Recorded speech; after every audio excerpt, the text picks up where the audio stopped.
안녕하세요. 변방 목사의 아침 묵상 2021년 8월 22일, 이제 8월의 하순을 맞이하고 있습니다. 오늘도 주 안에서 참으로 좋은 날, 특별히 주일을 준비하는 날이고, 이제 코로나 4단계로 대면 예배가 많이 힘겹지만 그럼에도 불구하고 많은 성도들이 대면의 현장에서 예배하며 그 경건의 자리를 찾고 있음이 참 한편으로 감사하고, 교회들이 이런 순간에 지혜롭게 잘 대처하며 시대를 선도하고 선한 영향력으로 세상을 구원해가는 복된 재단들로 세워져 가기를 간절히 소망해 봅니다. 오늘은 창세기 42장 26절로 38절의 말씀을 통해서 죄책감과 은혜라고 하는 제목입니다. 인생을 살아가는데 인생은 반응하는 거거든요. 지난번에 말씀드린 대로 과거에 반응하느냐, 감정에 반응하느냐, 이것이 있고, 또 한편에는 하나님의 꿈에 반응하느냐, 내일의 소망으로 오늘을 반응하느냐, 이런 것들을 한번 나눠봤는데, 감정이라고 하는 부분도 둘로 나눌 수 있을 것 같습니다. 하나는 죄책감의 감정에 의해서 반응을 하는 삶이 될 거냐, 아니면 하나님의 은혜를 기억함으로 반응하는 삶을 살 것이냐, 이렇게 나눌 수 있을 텐데, 오늘은 이 죄책감에 반응하는 삶인가, 은혜에 반응하는 삶인가, 믿음으로 반응하는 삶인가, 이런 것들을 중심으로 해서 오늘 루벤이라고 하는 한 사람의 반응을 초점으로 해서 말씀을 나누어 보겠습니다. 오늘 42장 34절 요절 말씀 같이 한번 봅니다. 너희 막내 아우를 내게로 데려오라. 그러면 너희가 정탐꾼이 아니오 확실한 자들임을 내가 알고 너희 형제를 너희에게 돌리리니 너희가 이 나라에서 무역하리라 하더이다 하고. 이제 애굽의 그 곡식을 받으러 갔다가 돌아온 야곱의 형제들이, 야곱의 자녀들이 그 곡식 자루를 열면서 확인해 보니 거기에 자기들이 대금으로 지불했던 돈 주머니가 그대로 있는 것입니다. 그것을 발견하면서 모두 다 이것이 큰 두려움으로 잠겨지고 있을 때, 이 상황을 이제 그 루벤이라고 하는 장자가 아버지에게 설명을 하는 것입니다. 오늘 어떻게 된 일이냐? 갔더니 이러저러한 일이 있었고, 결론은 이제 막내 아우 베냐민을 다시 데려가면 우리가 정탐꾼이 아니고 확실히 곡식을 얻으러 온 자들임을 알아서 그 형제들을 무사히 돌려보내며 또한 애국과 무역할 수 있는 길을 열어주겠다, 이런 제안을 받았습니다 라고 요셉에게서 들었던 이야기를 아버지에게 하고 있는 것입니다. 이것은 아주 중요한 정보입니다. 그리고 이것이 팩트라는 거죠. 오늘 우리의 말로 말하면 이게 분명한 팩트입니다. 베냐민 막내 아우를 데려가면 우리가 정탐꾼이 아니고 정말 곡식을 얻기 위해서 간 자들임이 확인되고, 그러면 애굽에서 좋은 조건으로 이제 무역하여서 이 가뭄의 때에도 살 수 있는 길이 있습니다. 이 팩트를 전달한 거죠. 그런데 이런 팩트의 그 반대편 너머에 요셉의 선의가 담겨 있습니다. 어제 묵상에서도 말씀을 나눈 것처럼 요셉은 나는 하나님을 경외하는 사람이라고 하는 그런 고백을 통해서 그 믿음 안에서 그 하나님을 의식하면서 악을 선으로 갚는 마음으로, 선의의 마음으로 그들에게 지금 돈도 받지 않고 그들에게 주고, 그리고 한 사람만 남기고 나머지 형제들을 돌려보내고, 그 배후에는 그 가족들을 정말 다 만나고자 하는 그런 마음에서 이렇게 펼치고 있는 것이거든요. 그런데 이 선의가, 요셉의 선의가 오늘 두려움으로 바뀌어지고 있는 것을 오늘 본문은 우리에게 말씀하고 있다는 거예요. 다시 말하면 선의를 두려움으로 바꾸는 게 있다는 거죠. 그게 뭘까요? 오늘 본문을 우리가 35절을 한 번 더 보면 35절을 함께 읽습니다. 각기 자루를 쏟고 본즉 각 사람의 돈뭉치가 그 자루 속에 있는지라 그들과 그들의 아버지가 돈뭉치를 보고 다 두려워하더니. 잘 보세요. 자기들이 돈뭉치를 싸들고 가서 곡식을 사러 갔는데, 그래서 곡식을 사왔다고 생각을 했는데, 그래 곡식을 열었는데 그 곡식이 있을 뿐만 아니라 그 안에 자기들을 가지고 갔던 돈뭉치가 그대로 다 있는 거예요. 이거 횡재한 거 아니에요? 이거 정말 좋은 일 아니에요? 그런데 이게 이 가정에 큰 두려움이 되는 거예요.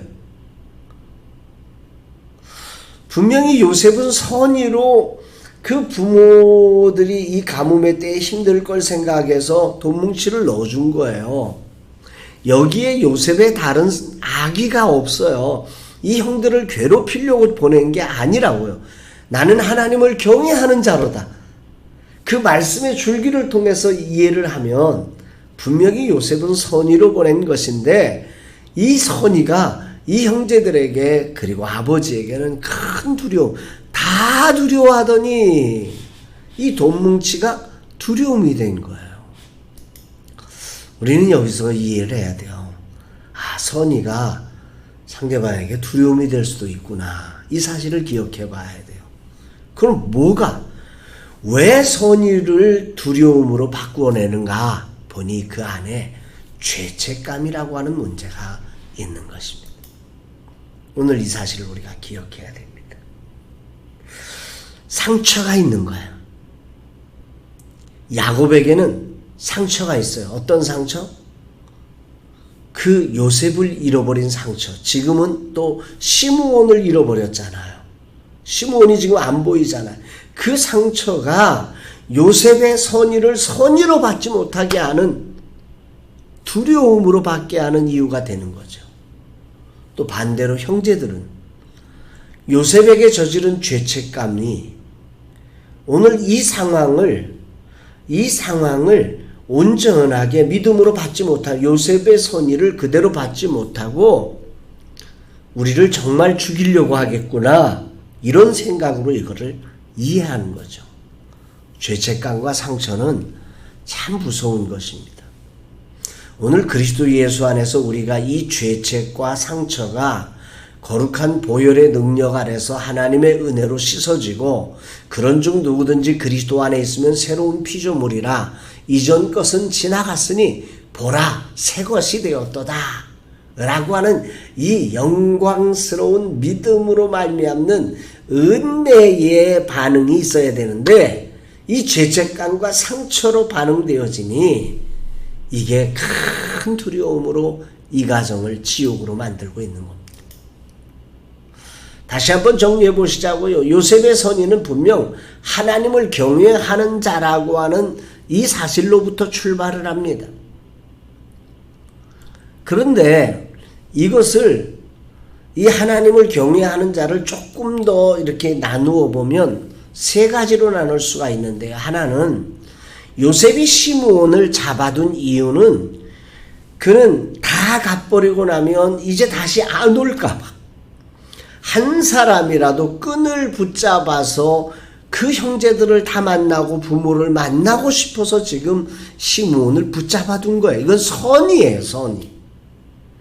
돈을 자루에 넣은 이유는 아직은 자신의 상처를 다 밝히고 내가 이러저러한 것 때문에 당신들의 돈을 받을 수 없습니다. 가져가세요. 이렇게 말하기에는 아직 자신의 상처가 다 치유되지 못해서, 다 밝히지 못하니까 몰래 넣는 거예요. 마지막으로 베냐민을 요청하는 이유는 사랑하기 때문이죠. 베냐민님이 너무 보고 싶기 때문이죠.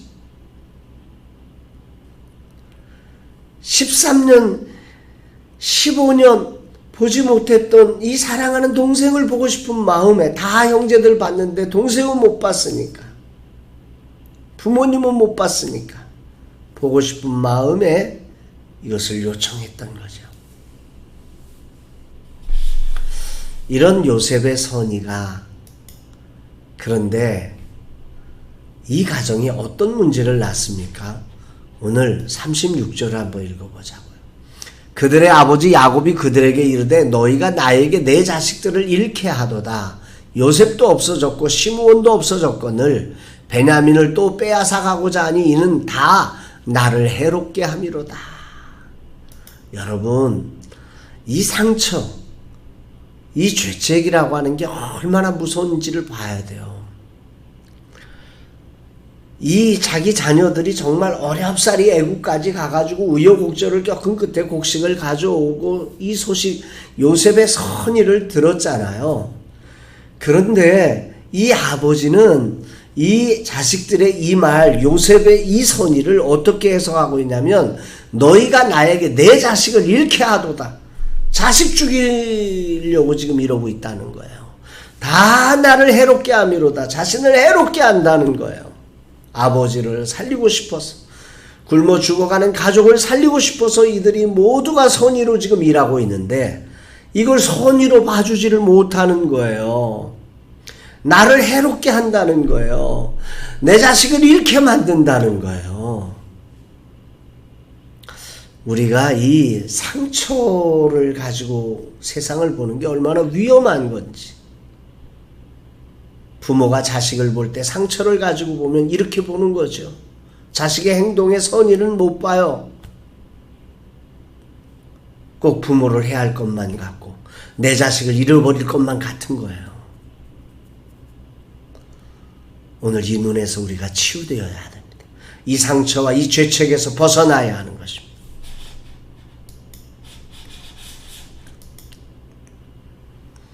죄책감과 상처가 이 가정을 지옥으로 만들어버려요. 우리는 이걸 좀 잘 생각해 봐야 돼요. 이 죄책감과 상처는 사건이 스칠 때마다 거기에 피투성이가 일어나는 거예요. 작은 일 하나만 생겨도 가정이 지옥이 돼버리는 거예요. 이건 숨겨서 되는 문제가 아니에요. 치유되어야 돼요. 오늘 주 예수 그리스도께서 우리를 위하여 죽음 받으사 우리의 모든 죄와 사망의 권세에서 우리를 해방하였다고 하는 것. 이 복음을 듣고 그리스도 안에서 새로운 피조물로, 새로운 존재로, 이 죄책감과 상처 안에서 반응되어지는 인생이 아니라 이 은혜로, 이 믿음으로 반응되어서 우리의 삶, 우리의 가정을 천국으로 만들어가는 우리가 모두가 되기를 주의 이름으로 축복합니다. 오늘 37절 말씀, 그런데 이런 과정에, 이 가정에 반전을 만들어내는 사람이 나와요. 바로 르우벤인데요. 37절 말씀 읽어볼까요? 르우벤이 그의 아버지에게 말하 이르되 내가 그를 아버지께로 데리고 오지 아니하거든 내 두 아들을 죽이소서. 그를 내 손에 맡기소서. 내가 그를 아버지께로 데리고 돌아오리이다. 여기에 그라고 하는 건 베냐민이죠. 베냐민 맡겨주세요. 내가 내 아들 두 아들을 아버지께 맡기겠으니 내가 반드시 이 베냐민을 데리고 돌아올 것이니 믿고 맡겨주시면 제가 곡식도 구하고 베냐민도 구하고 시므온도 구해오겠습니다. 이런 얘기를 하는 것입니다. 사랑하는 여러분, 이 세상에 죄책감으로 반응하고 상처에 반응되어지면 아들도 나를 해하는 사람처럼 보여집니다. 다 나에게 해를 끼치는 사람으로 보여집니다. 그래서 불안하고 두려우니까 스스로 감옥에 갇혀버리고 우울증에 갇혀버리는 것입니다. 그러나 여러분, 오늘 르우벤처럼 반전을 만들어내는 여러분들이 되었으면 참 좋겠습니다. 어떻게 그러면 이 르우벤은 반전을 만들었을까요? 어떻게 이 문제를 다 자기 두 아들을 맡겨놓고 이거 나한테 맡겨달라고 그 짐을 질 수 있었을까요? 다른 거 아니죠. 믿음이에요. 하나님이 함께 하신다. 하나님이 인도하신다. 비록 죄책감이 있어요. 없는 거 아니에요. 상처가 있어요. 그러나 하나님이 함께 하신다. 하나님이 인도하신다는 믿음으로 이 반전을, 믿음의 반응을 나타내는 거죠. 믿음으로 새로운 변화의 반전을 만들어내는 거예요. 오늘 여러분들은 어떻게 사시겠어요? 죄책감과 상처에 반응해서 우리의 삶을 지옥으로 만들어 가실 건가요? 아니면 오늘 르우벤처럼 믿음으로 일어나서 반전을 만들어가는 그런 삶을 출발하실 건가요? 상처와 두려움을 깨야 변화를 만납니다. 오늘 우리 안에 있는 상처와 두려움을 깨뜨려야 합니다. 무엇으로 깨뜨립니까? 이것은 힘으로 능으로 되는 게 아닙니다. 오직 예수 그리스도께서 나의 이 상처와 두려움을 죄와 사망의 권세에서 우리를 완전히 속량하시고 구원해내셨음을 믿는 믿음으로 깨는 것입니다. 믿음으로 상처와 두려움을 깨고 변화를 만나는 축복의 날이 되기를 주의 이름으로 축복합니다. 오늘 말씀의 적용 미션을 저는 이렇게 정해보았습니다. 한번 읽어볼까요? 죄책감과 상처가 선의를 두려움으로 바꾸는 현장에서 믿음의 눈으로 변화를 향한 반전을 만드는 사람으로 오늘을 살아가자. 반전을 만드는 사람이 한번 되보시자고요. 믿음의 눈으로, 은혜의 눈으로 바라보면서 하나님의 함께 하심을 믿고 오늘 막 두려움으로 막 감옥에 갇혀지려고 하는 이 생각이, 환경이, 오늘 사람들의 시선이 그렇게 갈 때 거기에 루벤처럼 반전을 만들어낼 수 있게 되기를 주의 이름으로 축복합니다. 오늘도 참으로 좋은 날입니다. 주님이 우리를 사랑하시고 우리와 함께 하시며 놀라운 반전의 역사를 만들어 내십니다. 사랑합니다, 여러분.